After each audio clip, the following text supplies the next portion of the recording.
Fellas, it's been about 2 years since the last time I posted a YouTube video, and I have some reflecting that I've done in the past 2 years. Learned a lot about life. A lot has happened, first of all. Learned a lot and have grown a lot as a person. And there are some lessons from the past 2 years of my life that I want to share with you guys as someone who is moderately successful for my age, for someone who's also a college dropout. You got to get real specific with the category here. But I feel as though I have some merit to what I'm saying. Throughout my life, there have been several very low points. And during those times, I fall into this cycle of distraction and escapism and just trying to avoid the reality of the situation. And it never works. There is no amount of distracting yourself or avoiding the situation that is going to make you feel truly like fulfilled or content with the situation. It's just pushing the needle. It's just pushing the goalpost further down the field. Do not let yourself get consumed by distraction. It is very easy. It is so much easier to just turn it off, to just everything that feels bad, to that voice that's just everything that's wrong, to just push it away and do something else and not think about it. Here's the thing. It just keeps getting worse. Like it's always gonna be there until you deal with it. If you don't like the way your life looks, it is not gonna get better if you just fuck off every weekend. It is not gonna get better if you come home from work and you just fucking doom scroll and play Fortnite. You need to address it. You need to address the things that make you unhappy, or they're gonna keep making you unhappy for as long as you don't address them. This has been true in my life when I was in college, especially. I was very unhappy in college and I didn't know how to get out of it. And that's something that I think a lot of people feel with. That's something I think a lot of people deal with, is the feeling of being lost. Feeling lost in life and having greater aspirations, but not knowing how to get there. Not knowing how to achieve the life that you want. And not knowing the steps it is just such a devastating feeling, because you know exactly what you want. You just don't know even which steps to take. The truth is, the reason you don't know which steps to take is because you do not let yourself think about it. You do not think about what you can do to get from where you are to where you want to be. You do not put enough conscious thought into how you're going to make that change. Because let me tell you, there is actionable steps that you can take to get from here to here, to get from where you are to where you want to be. You know that there are things that you could be doing right now, like right this second that you're watching this video, that you know if you're doing those right now, they're going to get you closer. And you're not doing them. Deep down the things that you have to do, but it's easier not to. It's easier to just scroll on your phone, scroll through YouTube. It's so much easier to just tune all that out. But the more you let that drag on, the more it's going to build up and build up. And the more unhappy you're going to be with your own life. And for some people, for me, you just hit a breaking point where enough has built up and you're so unhappy for so long that you just need to make that change. And maybe you're not quite at that point now where you feel like you're at a breaking point, but maybe you don't need to get there. Maybe this is your call to just flip that switch. Do that. Start making those harder decisions so that you don't get stuck. You don't stay stuck. I dropped out of college like 3 years ago, 3.5 years ago. So, but more recently in my life, this has come up in the form of avoiding dealing with loss. Two of my very close friends passed away. A lot of you guys knew me from Bax, but when Bax and Thievin passed away, I did not know how to handle that loss. And at the same time, like, in order to deal with that, I threw myself fully into work, even more so than I already had been. And I already was very, very involved, and it already took up quite a bit of my time. But I just took it to an even more extreme degree, I think. And I filled every waking moment with either work or lifting or scrolling. And I never would let myself think. I would always need something to drown out the noise of just this terrible, like, feeling that I had from losing my friends. And it just, you can push that off for a long time, but it doesn't change the fact that, like, those negative emotions don't just go away on their own. You just carry them with you for a longer amount of time. And the longer you don't address it, the more it's going to affect your life, because you kind of like carry that with you. And it doesn't, the longer you stay in that tuning everything out and just pushing forward, the longer you're going to be, hurting yourself first and foremost, but also hurting those around you. Because if you're just not conscious of your own thoughts, you're not going to be conscious enough to be aware of others. You're not going to be conscious enough to make the right decisions for you. You're not going to be working like smart or efficiently as you can be, because you're not giving it the thought that it deserves. You are not giving yourself enough time to fully formulate and develop your own thoughts if you are always tuning them out.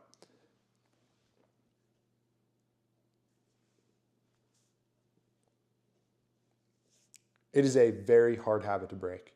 I am willing to bet that most of you guys hear this and you guys are like, oh shit, I'm doing the same thing.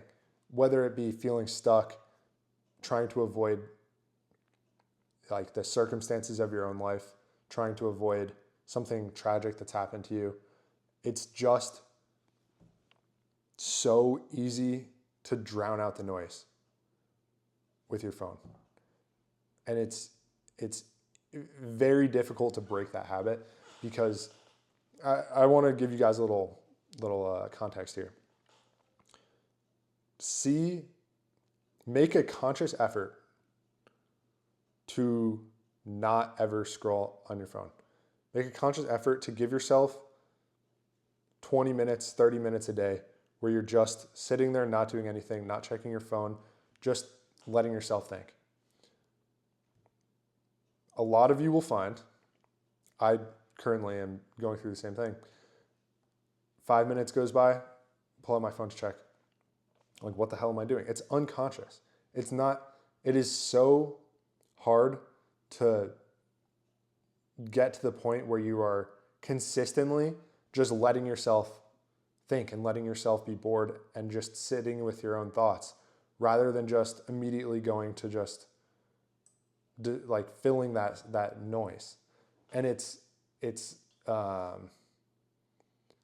so beneficial to let yourself kind of just process things and think about what you want and who you are and what ideas you have and what ideas you want to share. And that's why for so long I've not felt the same passion to share my ideas. I just haven't been letting myself develop them. And this is something that's been very, very recent for me. I wasn't conscious of how much I was still distracting myself until a few months ago. And it's really like it's hard to break that cycle. But once you do, it's like floodgates open. Like I'm so much more passionate, and I want to do all these things now. And I have so much more like, I just feel so much more creative. I have all these ideas again that I want to like fully develop, and things that I want to pursue that I just wasn't giving myself the time of day to think about before. I was just so tunnel vision on work, gym, relationship, And just that's it. I was just so like close-minded to everything else. Because I would work as hard as I could. I would go to the gym. I would talk to my girlfriend, and I would just repeat it. Like I'd just do more work. And it's a bad place to be in, because you're limiting yourself. You are fully limiting your own capabilities by doing that. Along these same lines, isolation. Now, personally, I'm someone who self-isolates quite a bit. And it's a very self-inflicted pain. And it's unnecessary. People care about you. People love you and support you, and you can lean on them. The majority of people who feel isolated, who feel alone, it is self-inflicted. Maybe not the majority of people. I don't know your situation. I don't know you. But think about if this is you, okay? If you will. You do not need to hold other people away from you because of because of the way you feel. You know, these people love you. These people want what's best for you. And self-isolation is holding you back. Call your parents, first of all. If you have siblings, call your siblings. If you have friends that you haven't talked to in a while, call your friends that you haven't talked to in a while. Switching up on your day ones. This is something that I struggle with quite a bit. I have my best friends in the whole world I don't talk to on a super regular basis. Or I should say I do now. I talk to some of them now. Over the past 6 years, I haven't talked to my closest friends or my siblings or my parents on as regular basis as I would have liked to, because during those times there were periods of time where I felt the need to like just shut everything out and just, while doing that, I kind of pushed away the people that were the closest to me in my life. And that sucks. Not for you specifically. Maybe it doesn't suck for you. It probably does. But it sucks for them. And you owe it to them and you owe it to yourself to just like make an effort for them in your life. Make more of an effort than you are now. If you're watching this video, pause this video and call your mom. When's the last time you called your parents? When's the last time you talked to your best friend? It doesn't have to be like this if it's self-inflicted. And I don't know. I think a lot of people do. I'd certainly have, and I certainly, still do sometimes. And it's just a rough, you don't think of it as much about other people when you're in that feeling of isolation, because you're really focused on tunnel vision on the things that are affecting you. But just have some awareness, have some conscious thought about how your actions are impacting the people that you love and care about. Because, you love and care about them at the end of the day. Final topic for tonight. Do things that make you wish you had more time in the day. For a lot of the times, I wake up excited for what I have that day. I want to do so many more things. I wish there was 5 more days in every day. I have so many different avenues that I want to explore. I have so many things that I want to learn. I am so passionate about my job. I work 7 days a week in a warehouse. I fucking love going into the warehouse every day. I am so stoked every single day to be doing what I do every day. I go to the warehouse, I go to the gym, and I come home and I work more. And I fucking wish I had more time to just explore these ventures that I want to explore. I want to start 5 businesses. I want us to do a sleep wellness brand. I want to have a candy store. Not a candy store, a candy brand, okay? I want to sell candy. I think that would be sick as hell. And I have an idea for the specific kind of candy that I want to make. And I want to make a rice cake brand. Quaker, I can do it better, okay? Lower calorie. The fucking buttered popcorn ones are 35 calories, but you're going to put 50 calories in the chocolate and the caramel. It's ridiculous. Make them all 35 calories. Can't drop all the sauce. But I have so many things that I want to do. And my normal job, there's only so much time in every day. And the majority of my time goes to my job that I love and I am so passionate about and brings me so much fulfillment. And it makes me so happy, and I'm so just, what's the fucking word?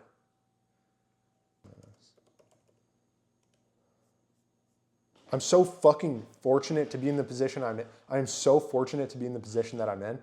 And it's just, it is, I wish I could do everything that I wanted to, but I did not always feel this way. I used to dread waking up. You know what I mean? I used to dread getting out of bed for the day. When I was in college, my favorite part of the day was getting home and sitting in my room between the hours of 11 and 4 in the morning. That used to be my favorite part of the day. The only thing I looked forward to was from 11 a.m. to 4 a.m. in my bedroom, aside from the gym. You know, obviously I love lifting, but bear with me here. That is no way to live, okay?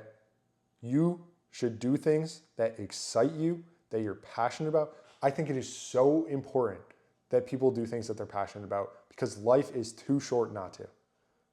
Find something that you're passionate about. Even if you can't make your work life something that you're passionate about, do something every day that you are so deeply passionate about that you are excited to wake up every day and you wish you had more time every day to do more things.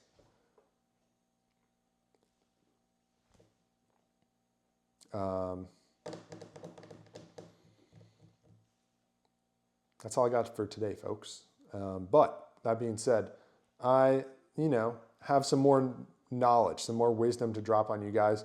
And I also have a lot more to learn. And I'm not the smartest and I'm not the, most well-spoken individual. And I'm also, oh my God, speaking of not being the most well-spoken individual, I have videos. Another lesson of the day just dropped. Bonus lesson. Okay. Do not be afraid to put out terrible shit. Okay. My first YouTube videos, my first TikToks, you can't find my first TikToks because I've been posting on TikTok for like 5 years. My first YouTube videos are very easy to find. They are so hard to watch. If you watch my first YouTube videos, I'm the most introverted, awkward motherfucker ever. And if I could fucking make this shit work, if I can make social media work as the person I was then to now, fucking anybody can. You can. If this is what you want, you can do whatever you want. You are so capable. You are so capable of doing what you want. You just have to do it over and over and over again. And you have to outwork every single person. Okay? There is nothing that will set you apart more than your work ethic.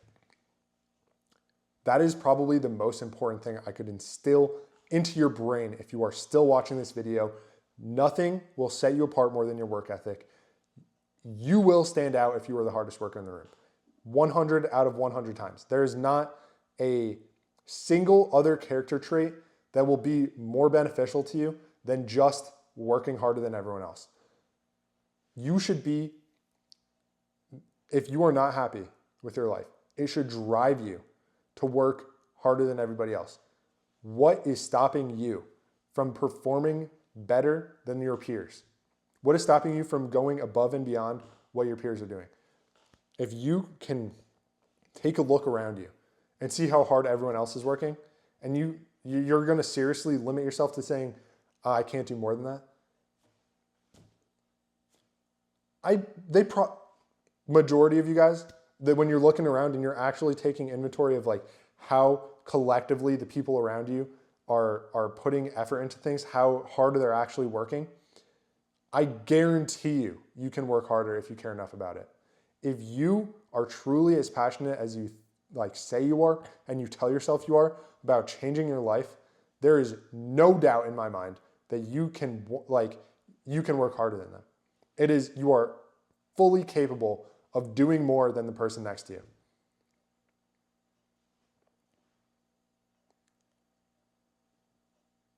And it will change your life if you do. Guaranteed. Because it is so easy to spot effort from above. If your boss is looking at everyone in your position, they can tell who's putting in the most amount of effort. It is not a hard thing to tell. 100%, 100 times out of 100 times, you are going to put yourself in a better position in life if you simply work harder than everybody else. That's all I have for you guys. But I'm more than happy to answer any questions or talk about any topics that you guys want me to. Just let me know what you guys want me to talk about, and I would be very happy to touch on it in the frickin' next one. But that's all for today, folks. I absolutely love you guys. Sorry it's been such a long hiatus, and I appreciate you guys who have stuck around. You probably forgot you were subscribed to me, and that's okay. We're back. We're so freaking back. Peace, peace, peace.